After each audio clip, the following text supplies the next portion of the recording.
Are you working full time with a dream to launch a business, launch an app, launch a program? You guys, if you're working full time and you're listening to this podcast because you're looking to be inspired to get started, you are not going to want to miss this episode with Dr. Myava Clark. She is a current client inside of our mastermind who is talk about having a plate full. She's busier than ever in her career, recently promoted, yet in the midst of all the growth in her career, she's launched an app, she's publishing a book, she's launching 2 courses. And when you hear about her mission, you hear about her journey and her story and how she's collaboratively doing it with her son. You guys are going to be so inspired. I cannot wait for you to listen to this episode. Need some effective, tactical advice that actually helps you get results and makes a real difference in your life and business? You've come to the right place.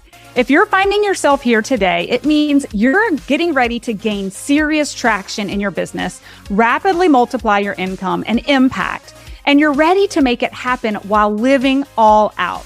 Guys, I'm Melissa Hinault, your trustworthy corporate dropout turned 6-figure business burnout turned happy and healthy CEO of a multi-million-dollar online business. And you're listening to the Burnout to All Out podcast.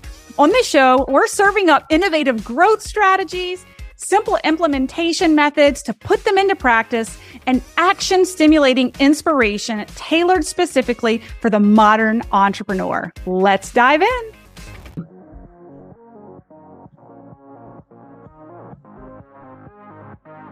You guys, I am so excited for this episode with the Dr. Myava Clark. Dr. Myava, welcome to the Burnout to All Out show. Thank you. Hi, Melissa. So excited to have you here. You guys, I'm going to give you the formal bio, but before the formal bio, I want to give the informal bio. Myava has just become a dear friend and a client inside of our mastermind. We've kind of intertwined paths for almost a decade when we were both originally dipping our toes into entrepreneurship in the health and wellness space. And it's crazy how that one initial interaction of, that one vision and action towards building a dream and creating a business for ourselves on our own terms brought us together as healthcare providers, by the way. We both have, the healthcare background. And here we are almost a decade later, and you are just blazing trails. We're going to talk about it in a minute. So proud of you, the impact you're making. And that's the personal background with Myava. So the formal Myava Clark is Myava has a PhD in professional studies, which includes both leadership and administration and higher education. And Dr. Clark is a wife and mother of 2. She's a registered respiratory therapist and a neonatal pediatric specialist, as well as a college professor. So she wears a lot of hats. Both her children have special needs. Her son had learning differences and her daughter had medical challenges. As such, Dr. Clark is familiar with the requirements, rights, and experiences of both the individual education program, IEP, and the 504 plan described in the Individuals with Disabilities Education Act, known as IDEA, right? Dr. Clark brings her experience to this book. She's got a book she's publishing. We're going to talk about this in a minute. As a mother and an educator, after shepherding her 2 children through the education system, sometimes fighting for their rights, she learned what it takes to advocate for her children to get the appropriate services and support needed to help them reach their goals. Dr. Clark wrote Help, Support for Parents of Children with Learning and Thinking Differences to Feel Confident, Capable, and Fulfilled, to give parents the tools and support they need to navigate parenting children with learning and thinking differences. This book is a combination of Dr. Clark's personal experiences and a literature review of helpful resources and materials so that readers can find all the information they need in one place. Parents of children with learning and thinking differences can stop searching the internet to find the information they need, and instead they can turn to help, support for parents of children with learning and thinking differences to feel confident, capable, and fulfilled. Dr. Clark started this business. We're going to talk about this today too, with her son, Chris Jr., called CASEN, which is short for Collaborative Advancement for Social and Emotional Needs, LLC, to further support parents of children with learning and thinking differences as they meet the needs of their children. So multifaceted. You're doing so many amazing things right now. And I cannot wait to unpack all of this, Dr. Myava. But let's start with the beginning days of entrepreneurship. Let's start with, because you're still working full time. You're a director right now, right?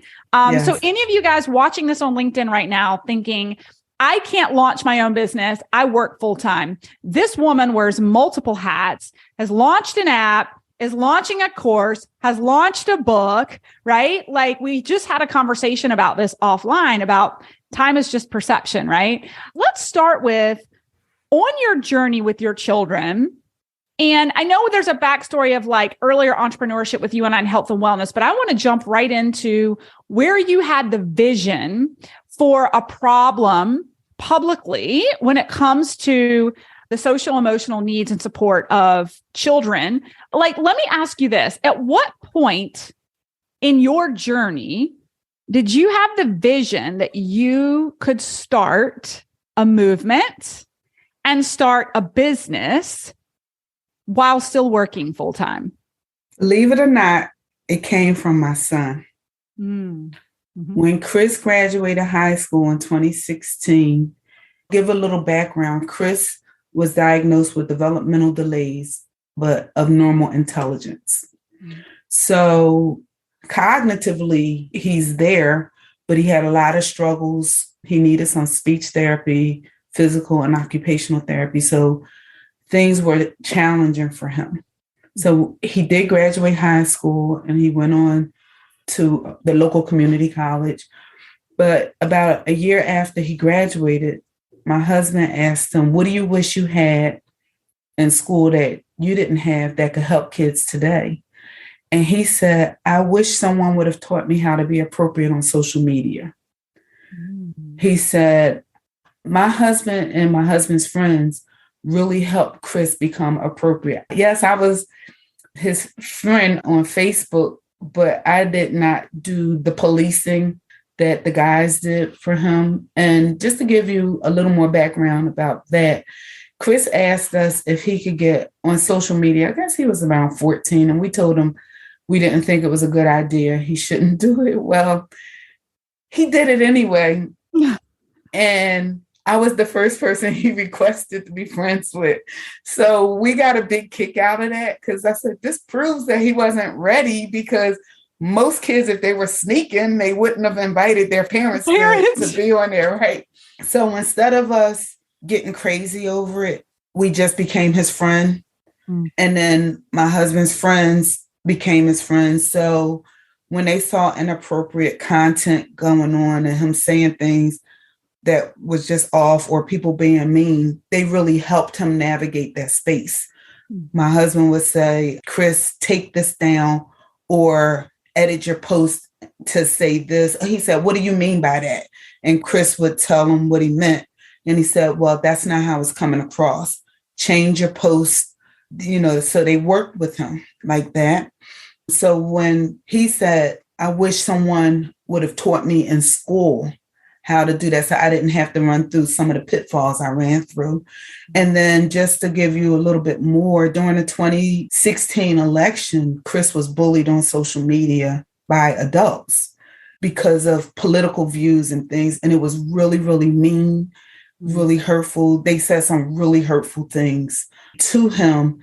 And I was like, wow, adults are doing this too. It was just really bad. So he had to navigate a lot of spaces like that. Mm-hmm. And so when they had this conversation, Chris came to me and said, Mom, I want to create an app that will help kids today because they may not have had the village that I had to be appropriate on social media. So I would like to create something to help them out.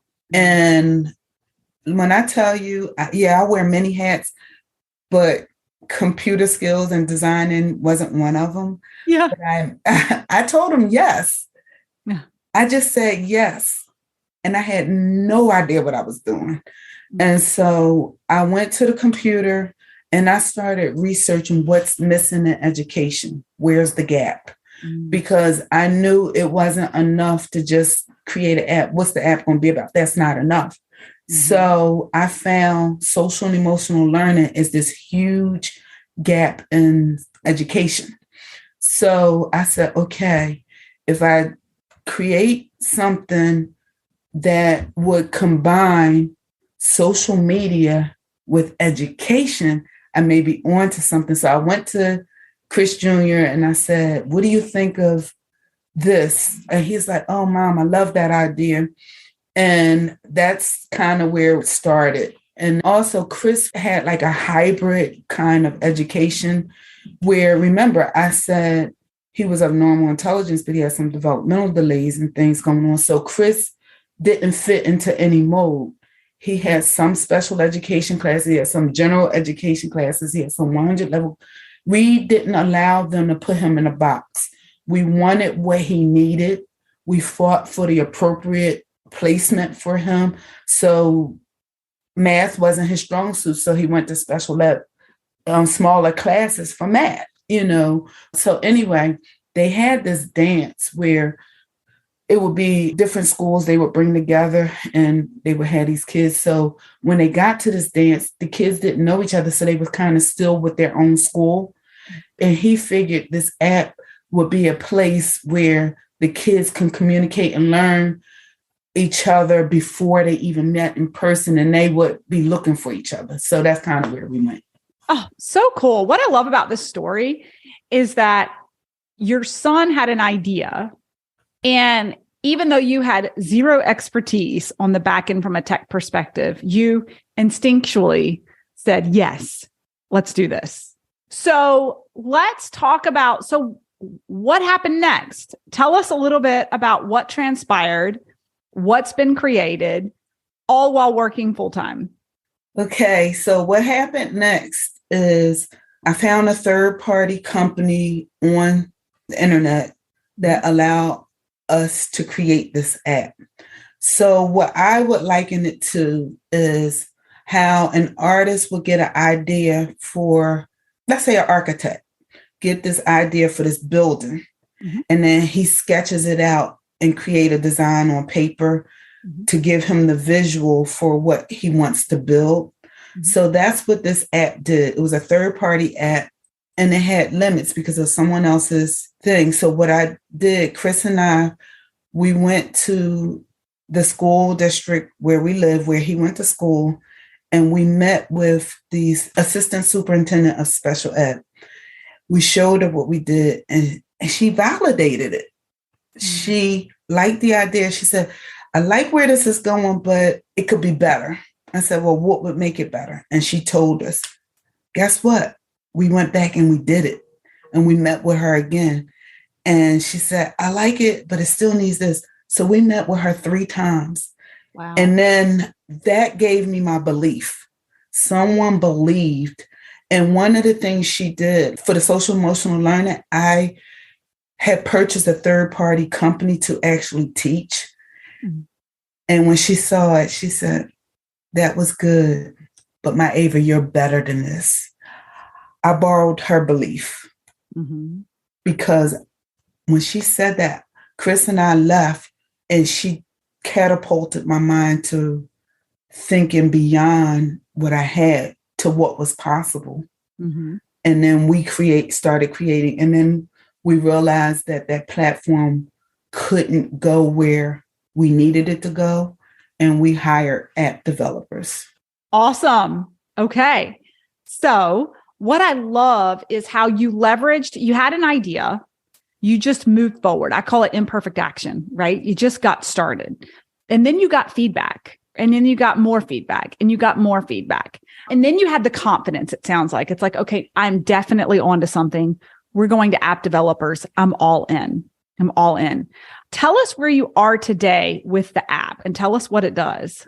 Okay, so I'm really excited because the app is like a precursor to regular social media. It's like someone looked at it and said, this is like social media with training wheels and filters. Mm-hmm. So basically it is like our target audience is 9 to 13. And instead of telling kids, no, you can't do it, we figured, why don't we join them and teach them how to do it appropriately? Don't run away from social media. Can we just stop for a minute? Because I love what you just said. I hope everybody heard this.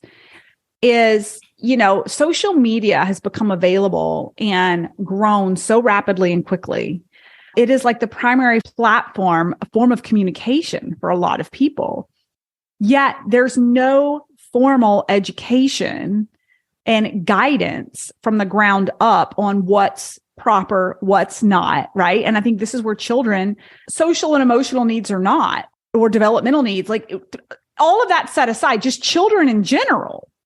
There's been no formal training. There's been no formal guidance unless parents are doing it. And then do parents actually have the skill set and the knowledge and the capability of doing that? And I know we're going to get into that because you have a solution for that too. But I think this is so forward thinking of where there is a need and you creating a solution to the problem, and you experienced it yourself and now creating the solution. Okay. Keep going with the app. Okay. So we figured, our big mission is bullying and bullying identification. So Chris and I, we said, why don't we marry the two? Mm-hmm. So in this app, every day, the children get some form or piece of information on bullying.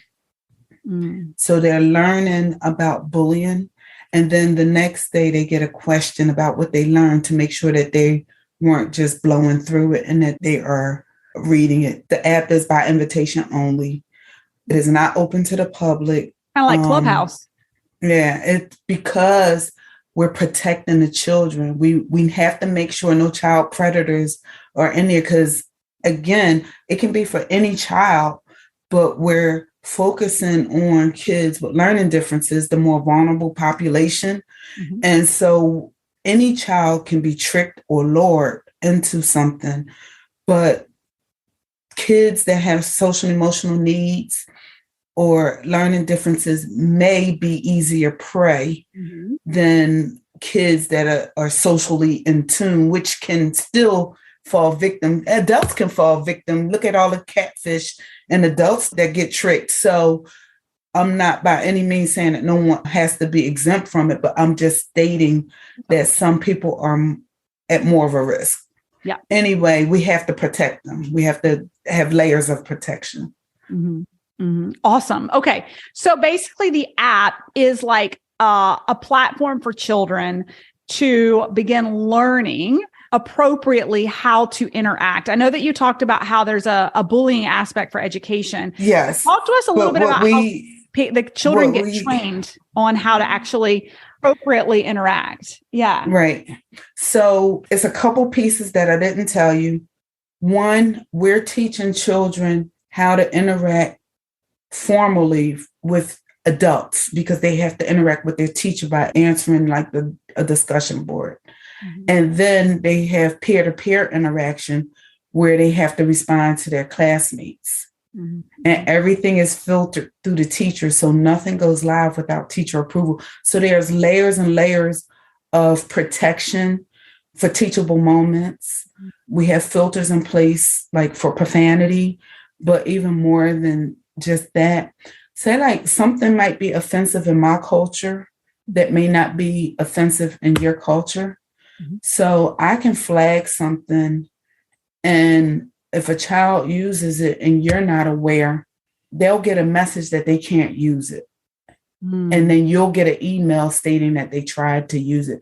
So then you can dig further and look it up if you need more information to teach them. Mm-hmm. However, you can still learn yourself about why that wasn't good or anything. So we have that in place as well. So good. So incredible. Now, is it something that people can access now if they wanted to access your app? Not yet. We're almost there. We had it beta tested, and oh my gosh, the feedback was so great. I was really, really pleased with the feedback, but I had it beta tested with educators and parents. They were my students because we needed to know what worked and what didn't work before it went to children. Mm-hmm. So one of the things it's in its last rounds of edits right now. So we were ready to put it out, so I thought, but it wasn't automated enough. And so right now they're streamlining it because we're going to have facilitators and teachers that can do it. Now, who is this for? This app is for teachers, it's for school districts, it's for psychologists, physical therapists, occupational therapists, kids that are homeschooled, guidance counselors, anyone that deals with a group of kids can do this and use this as a platform for social and emotional learning and bring kids together.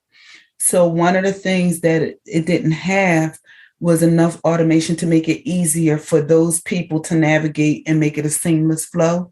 Mm-hmm. So right now it's being worked on so that if they go in on a Sunday, everything is lined up for the whole week. So it's more or less automated. So good. So good. Okay. So on the verge of launching the app, and you spoke a little bit about teachers and parents too. Can we talk a little about what's coming up with the course that you're putting out?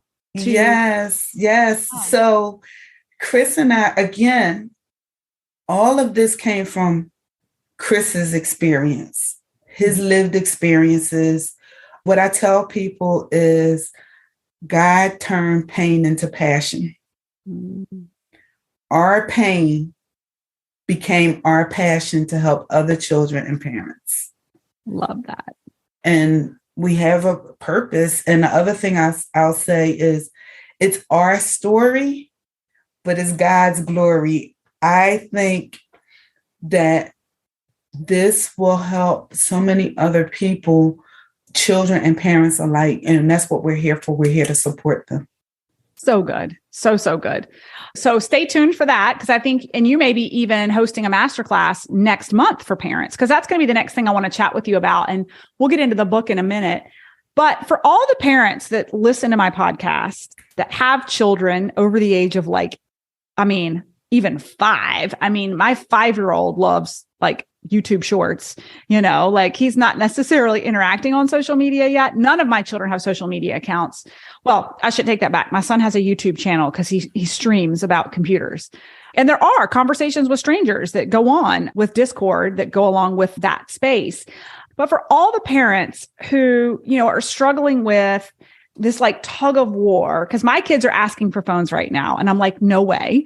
I just am not ready for them to be exposed to and be connected to in the social media space. And I know that we could probably get phones and make sure there's no apps or downloads on that type of stuff. But considering my son builds his own computers, I'm pretty sure he could figure his way around that. And I would have no idea, So I love what you said about, instead of resisting, how do you embrace and move through with being a informed parent who's integrated into the process, right? So can you talk to us, give us some good tips and tricks and advice as parents, regardless of, whether it's a child with learning differences or social emotional needs, or even just, your average 13-year-old who's got access to social media for the first time.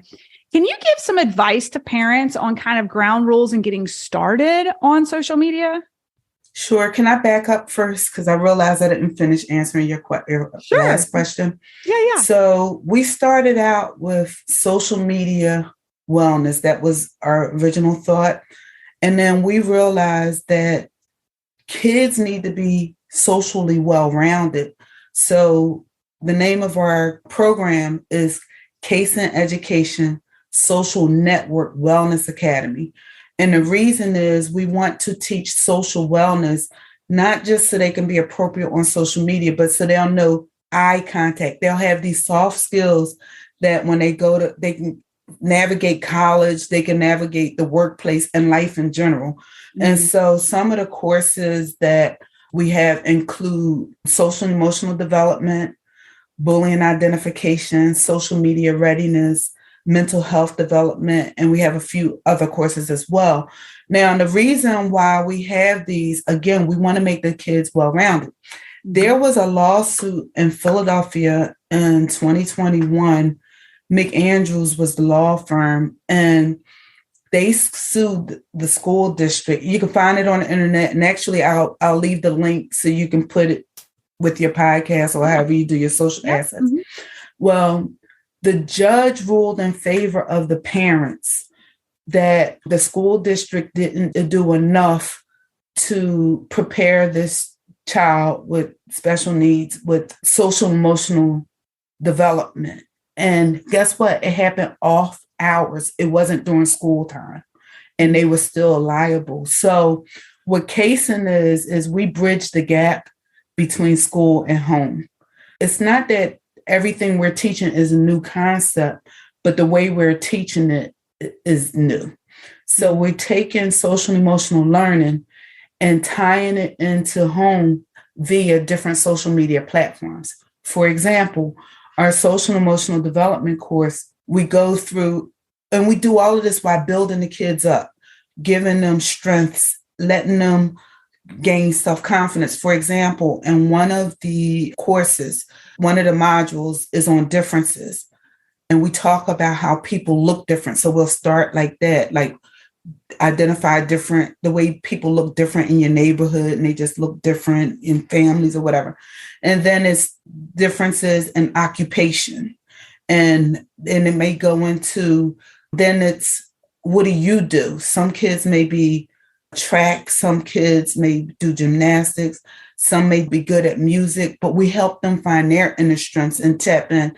And then it's like, which one is best? And this particular concept came from my friend Stacy Montgomery. She develops social emotional content, and she says different is different and different is awesome. So it doesn't matter what skill you do, none is better than the other. Your uniqueness makes you. So all of that to say is that's how we start building their inner strength and confidence in the content. And then in that particular course, we use gaming. So one of the last modules for teaching is gaming.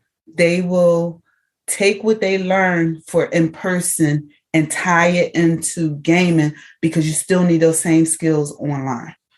Yes, 100%. I love this. I love this so much. Well, so let's go into that. So, they're learning social skills online and in person. So let's go back to the question of, for all the parents whose kids are on the verge or in the middle of kind of adopting instead of resisting social media. And I love this because Gary Vee's talked about this. He has said, like, we look at our parents who used to say, oh, TV's going to ruin you. Oh, like heavy metal's going to ruin you. Rap music's there's always something with every generation that's like the older generation is like condescending to it and not embracing of it. And, his comment is, you can be old and crotchety and like dismiss social media and, poo-poo it to your kids and not embrace it, or you can embrace and integrate it and become part of it and create, and this was, I guess, also in a book I recently read by a publisher out of Palo Alto, but she talks about this because her daughter is the CEO of YouTube. And, she's like, we can embrace it and create boundaries around it, or we can stick our head in the hole and say that, we don't want our kids doing it, but they're going to do it anyway. Right. And so how can we create guidance around it and embrace it and know that it's here to stay? Right. Yeah. So can you speak to, for all the parents out there scratching their heads on how to like embrace and move forward and create boundaries, can you give some tips and tricks around this? Absolutely. First of all, you want to set up boundaries through privacy settings. Mm-hmm. Every single social media account has a minimum age, and most of them it's 13, but kids are getting around it by just changing the date, and they're on it. But if your child is of age and you still want to channel it, go to your settings, like look up how to control or the settings. Make sure you do that. Like when you're on your child's phone, kids have phones now. Make sure the location's not on their phone, where if they take a picture or tag a picture, some adults may not even know. It tells where you were when that photo was taken. Take the location off so that people can't find your kid. Also, if they're on social media, don't have identifying markers. Don't use your last name. Don't tell people what school you go to. Don't even share your mascot. There are ways that predators can actually track and find your child. Wow. And stake their school and put two and two together. There are countless things out there like that. So you definitely want to educate and teach your child. There are different things, and we'll go into this more with the book, but there are different things you can do to identify if your child is being bullied or something on social media. There are a lot of red flags, and a lot of times parents are very busy and they're not in tune because they're working, they're hustling. And unfortunately, everyone don't have the ability to stay home and be present, even if they want to. It doesn't make them a bad parent.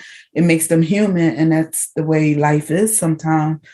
And so they may not be picking up on these cues. So try to be present when you're there, to tap into whether your child looks like they're having issues or not. And that's something that I had to do with my son. Like there are times like Chris started dealing with anxiety and even depression via social media. And that's why this is such a big thing for him, because he dealt with it. And because my husband and I have always had open communication with our children, we tend to pick up when something wasn't right. And we would ask a ton of questions. That being said, I still didn't pick up everything. Mm-hmm. Mm-hmm. I think we were more in tune than most, but we're not perfect. We're not God. We can't see it all. Right. And so I would start there. That's so good. That's so good. Well, let's jump into your book in the last couple of minutes that we have, because you have a book that is launching very shortly. Help, right? Talk to us a little bit about your book and when it's released. So I am super, super excited about this book and the project. I actually wasn't looking for the book. The book came to me. And through one of the guest speakers, Jake Kelfer, came on and he was talking about creating a book. And he was saying how a book can be a part of your business and get you people to know who you are and what you do.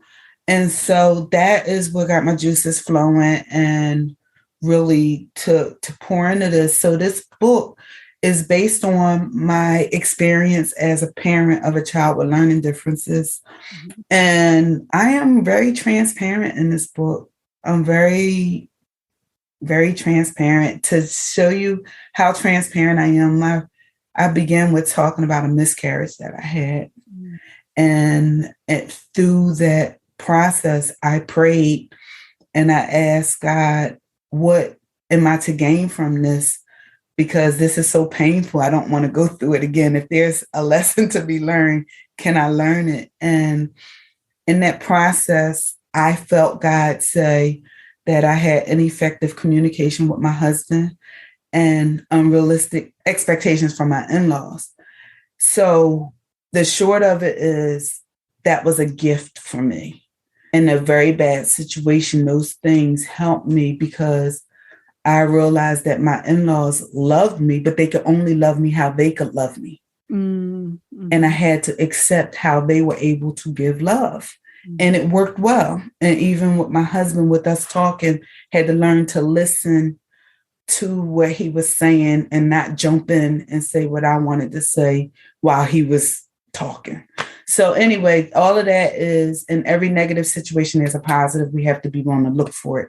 So I have stories like that sprinkled throughout the book. But because I don't pretend to know it all, and I'm not trying to fix anybody or trying to tell you what to do, I did a literature review. That's the educator in me. I have over 100 references in this book from different sources that answered the questions or the problems that I came up with, that I identified with. And I did a literature review. So in the back of the book, parents or caregivers can go to the book and find the sources, pull them up, and do a deeper dive. So let me ask you, sorry, what are some of the, maybe one or two big questions that you answer inside the book? Well, back to the social media piece, there are how to identify if your child is being bullied, then what to do about it. I go deep into early intervention, how to get your child tested for diagnosis. If you suspect something, I go really, really deep into the individualized education program. If your child is suspected of needing services, who's at the table, what your rights are as a parent or a caregiver, who you can get to support you to bring to the table, so that you're not like, it can be up to 8 or 12 people around the table. And if you're by yourself, it could be overwhelming and intimidated. So I tell you that you can have a special education advocate. I define them. A special education attorney. What's the difference between them? Everything is spelled out in the book. And in the back of the book, there's a glossary of all the terms. And you can even go to my website and opt to print that glossary out. So if you're a new parent of a child who's you're a parent of a child who's newly diagnosed, you can print that out and take that with you wherever you go for support. Oh, I love that. This is actually a perfect place to kind of round out the interview. Is where can people that are listening today go download this glossary that you're talking about? It will be on www.casenllc.com, and it will be in the library resources. Awesome. And we'll put it in the show notes as well. And then is it possible for people to like pre-purchase your book, or where can people get on a wait list to get this book? Okay. The book will be launched on April the 23rd. And it can be purchased via Amazon on April 23rd. I'm just really, really excited about that. So exciting. Myava, your journey has been absolutely incredible. And I have so appreciated this interview and your journey, and taking your struggle and your pain and making it your passion and the impact that you're making. It is just the beginning. I am so excited for you. For the listeners in the room, for those of you who catch the replay or you're watching it live, we'll have all the show notes for you, for the links for her book, her glossary that's really, really informative and helpful based off of her book. Definitely. Where can they come find you? Where's the best place for people to message you if they want to come connect with you on social? LinkedIn, Dr. Myava Clark. That's a good place. I'm also on Instagram, but LinkedIn is the primary place where I'm most active. Awesome. Thank you so much, Myava. Really enjoyed this. Thank you. Thanks, guys, so much for listening in on today's podcast episode. I can't wait for you to see my upcoming guest in the next episode. You are going to love this keynote speaker. Hey, here's the deal. If you liked this, please subscribe and leave a review. And you want the latest online business growth strategies and exclusive LinkedIn pro tips sent straight to your phone? Text the word updates to 1-833-310-7171. Again, text the word updates to 1-833-310-7171. Can't wait to see you guys. Come find me over on Instagram, LinkedIn, Facebook, wherever you like to hang. Cannot wait to hear how you are enjoying and applying what you're learning. You guys reach out to me over on social, because I love hearing what's resonating with you. When you reach out to me and you send me those personal DMs, they really do impact the content I continue to bring forward to you. So again, come find me, Melissa_Hinault over on Instagram, Melissa Hinault over on LinkedIn and Facebook. Can't wait to see you guys over there.